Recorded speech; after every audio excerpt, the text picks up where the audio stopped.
শান্তিপুর নামে গ্রামে মিনা তার বাবা মায়ের সাথে বাস করত। মিনার বাবা মিসকে শিয়াল ছিলেন একজন রিক্সা চালক। সে রিক্সা চালিয়ে তাদের জীবিকা নির্বাহ করত। একদিন মিনার বাবা মিনা ও তার মাকে নিয়ে রিক্সায় ঘুরতে বের হয়। হঠাৎ করে মিসকে শিয়ালের রিক্সার সাথে একটি কার অ্যাক্সিডেন্ট হয়। ভাগ্যক্রমে মিনা বেঁচে গেলেও বাঁচেনি মিনার বাবা ও তার মা। মিনা অনেক কান্নাকাটি করতে থাকে। তারপর থেকে মিনা অনেক গরিব ও দরিদ্র হয়ে যায়। আর বেচারা মিনা তার প্রতিবেশীদের বাড়ি থেকে খাবার চাইতো। ও বাঘ মামা, আমাকে কিছু খেতে দাও না। আমি কয়দিন ধরে না খেয়ে আছি। দয়া করো বাঘ মামা, দয়া করো। আমি যে কয়দিন ধরে না খেয়ে আছি। আল্লাহ তোমার ভালো করবে গো বাঘ মামা। আরে আরে, এই সকাল সকালে ভিখারির বাচ্চাটা কোথা থেকে আসলো? ভিখারির বাচ্চা, এখান থেকে তুই গেলি? এক্ষুনি যা বলছি, এখান থেকে পালা বলছি। এরপর দুষ্ট ভাগটি মিনাকে তাড়িয়ে দেয়। তারপর মিনা তার অন্য প্রতিবেশীদের বাড়িতে গিয়েও খাবার চাইলো, কিন্তু কেউ তাকে খাবার দিল না। আর কারো কাছে কাজ চাইলে ভিখারি বলে কেউ তাকে কাজ দেয় না। এরপর মিনা কোনো রকমে খেয়ে না খেয়ে জীবনযাপন করতে থাকে। হঠাৎ তখন কোথা থেকে যেন খাবারের ঘ্রাণ আসে। আর খাবারের ঘ্রাণ পেয়ে মিনা সেই খাবারের কাছে যায়।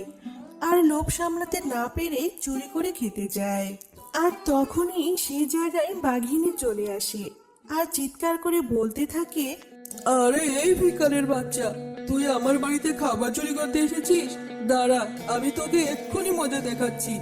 কই গো, ধরো একে, ধরো ধরো। তারপর বাঘ আর বাঘিনী মিলে মিনাকে অনেক মারতে থাকে। বাঘিনী কাকি, আমার অনেক লাগছে। আমাকে আর মেরো না। আমি 3 দিন ধরে না খেয়ে আছি। বাঘিনী কাকি, আমাকে ছেড়ে দাও, আমাকে ছেড়ে দাও। আমি আর কখনো আসবো না। এই ছোট লোকের বাচ্চাটার তো দিন দিন আসপর্দা বেড়েই যাচ্ছে। তুই আমার বাড়ির খাবার চুরি করে খাবি? দাঁড়া, তোকে আজকে আমি প্রাণে মেরেই ফেলবো। আর মিনা মারের আঘাত সহ্য করতে না পেরে ওখান থেকে পালিয়ে যায়। এভাবে পালাতে পালাতে হঠাৎ জঙ্গলে একটি জাদুর গরুর কাছে চলে আসে। আরে আরে, এ কি দেখছি আমি? আমার তো বিশ্বাসই হচ্ছে না। গরুর পিঠে আবার দরজা আছে নাকি? এটা কিভাবে সম্ভব? যাই হোক, এত ভাবার এখন আমার সময় নেই। বাঘিনী কাকি নিশ্চয় আমার পিছু নিয়েছে। আমি তাড়াতাড়ি এই দরজা দিয়ে ভিতরে ঢুকে লুকিয়ে থাকি, না হলে বাঘিনী কাকি আমাকে মেরেই ফেলবে। আরে বাবারে, এত সোনা! এখানে দেখি সোনা আর সোনা। এত সোনা তো আমি জীবনেও দেখিনি। ছোট মেয়ে মিনা, তোমার ব্যাপারে আমি সব জানি। তোমার সাথে গ্রামের সবাই অনেক খারাপ ব্যবহার করেছে, অনেক অন্যায় করেছে। কিন্তু তুমি এখন আর কোনো চিন্তা করো না। তুমি চাইলে এখন থেকে এই ঘরের মধ্যে থাকতে পারো, আর এই ঘরের মধ্যে থাকলে তোমার সমস্ত ইচ্ছা পূরণ হবে। এই কথা শুনে মিনা অনেক খুশি হয়।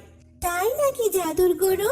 এই ঘরে থাকলে আমার সকল ইচ্ছা পূরণ হবে?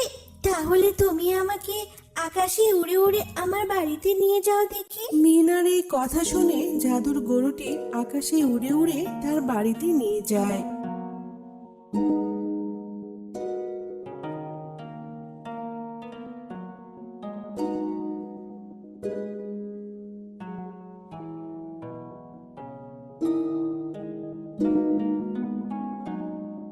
আরে আরে, সত্যি সত্যি তো তুমি আমাকে আকাশে উড়িয়ে নিয়ে আসলে। আমার তো বিশ্বাসই হচ্ছে না। হে জাদুর গরু, তুমি যেহেতু আমার উপকার করলে, আমার আরেকটি উপকার করে দাও। আমাকে অনেক অনেক সোনা দাও। আমি যেন গরিব অসহায়দের সাহায্য করতে পারি। আমাকে তো কেউ সাহায্য করেনি, কিন্তু আমি সবাইকে সাহায্য করতে চাই। মিনা, তুমি তো অনেক ভালো, অনেক দয়ালু স্বভাবের মেয়ে। আমি তো তোমার মতোই একজন কাউকে খুঁজছি।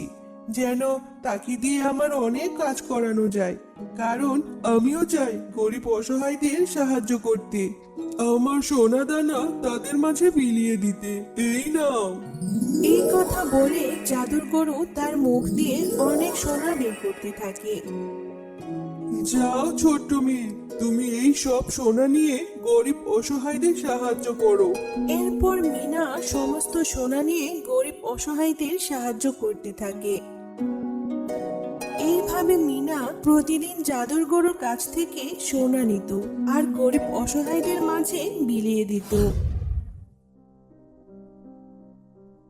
কি রে ভিখারির বাচ্চা, তুই এত সোনা দানা কোথা থেকে নিয়ে আসলি? চুরি করেছিস নাকি? হ্যাঁ, তোর মার খেয়ে মনে হয় শিক্ষা হয়নি, আরো কয়েকটা মার খেতে হবে। বাঘিনী কাকিমা, আমি আজ আপনার কাছ থেকে কিছু নিতে আসিনি, বরং আমি আপনাকে কিছু দিতে এসেছি। মরে যায় মরে যায়, এই ভিখারির বাচ্চাটা নাকি আমাকে কিছু দেবে। পালা এখান থেকে, এইসব ফালতু কথা বলবি না। আমি তোমার মতো এত নিষ্ঠুর না গো বাঘিনী কাকি। আমি যখন তোমার কাছে কোনো সাহায্য নিতে এসেছিলাম, তুমি তো আমাকে কোনো সাহায্য করোইনি, বরং বকে মেরে আমাকে তাড়িয়ে দিয়েছিলে। তোমাদের এত টাকা পয়সা থাকা সত্ত্বেও আমার মতো এতিম গরিবকে তোমরা মেরেছো। এত কিছু পরেও আমি তোমাদের সাহায্য করতে এসেছি, কারণ আমি জানি তোমাদের সংসারে এখন অনেক অভাব চলছে। এই নাও, এই সোনাগুলো রেখে দাও, তোমাদের কাজে লাগবে। আরে মিনা ভিখারির বাচ্চা হয়ে আমাকে এতগুলো সোনা দিয়ে গেল। আমার মনে হয় আরো অনেক সোনা আছে মিনার কাছে, আমাকে দেখতেই হবে ব্যাপারটা কি। যাই, গিয়ে দেখি ভিখারির বাচ্চাটা এতগুলো সোনা কোথায় পেলো।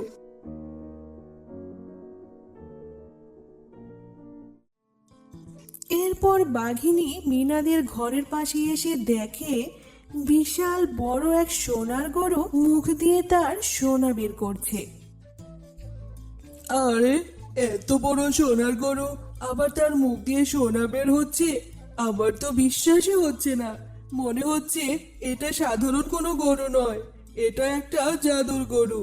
আর না হলে এটা কিভাবে সম্ভব? মিনা সমস্ত সোনা নিয়ে গ্রামবাসীদের সাহায্য করতে যায়। ঠিক তখনই লোভী বাঘিনী গরুর কাছে আসে। জাদুর গরু, জাদুর গরু, আমাকে অনেকগুলো সোনা দাও, আমার সংসারে অনেক অভাব চলছে। ও আচ্ছা আচ্ছা, তোমার সংসারে অনেক অভাব চলছে, তুমি কোনো চিন্তা করো না, আমি তোমাকে সোনা না দিয়ে অনেকগুলো হীরা দিচ্ছি।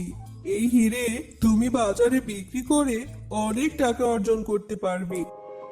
এই বলে জাদুর গরু অনেকগুলো হিরে দেয়। এরপর বাঘিনী হিরেগুলো নিয়ে বাঘকে দেখায় আর সমস্ত কথা বাঘকে খুলে বলে। ও, এই ব্যাপার। শোনো তাহলে, গরুর পেটে তো অনেক হিরেমতি সোনা আছে। শোনো, তুমি কাল সকালে সেই গরুর কাছে যাবে, আর সেই গরুর দরজা খুলে সোনামতি হিরে তুমি চুরি করে নিয়ে আসবে। আর লোভী বাঘিনী বাঘের কথা শুনে গরুর কাছে এসে দরজা খুলে পেটের ভিতরে প্রবেশ করে। আরে আরে, এ তো দেখছি সোনার পাহাড়, এত সোনা আমি জীবনেও দেখিনি। যাই, এখান থেকে সব সোনা হিরে মতি নিয়ে আমি পালিয়ে যাই, এতে করে এই গ্রামের সব থেকে ধনী আমি হয়ে যাব। এই লোভী বাঘিনী, তোর এত বড় সাহস, তুই সোনা চুরি করার জন্য আমার ঘরে ঢুকেছিস? তুই যেহেতু আমার পেটের ভেতরে ঢুকেই পড়েছিস, তাহলে এখানেই থাক। তুই এইখানে পচে গলে মরবি, আর এখান থেকে কোনো দিন বের হতে পারবি না। না না, হে জাদুর গরু, আমাকে তুমি ছেড়ে দাও, আমি আর কখনো লোভ করব না। আমার ভুল হয়ে গেছে জাদুর গরু, আমাকে তুমি ছেড়ে দাও, আমাকে তুমি ছেড়ে দাও, বাঁচাও বাঁচাও আমাকে, কেউ আছো?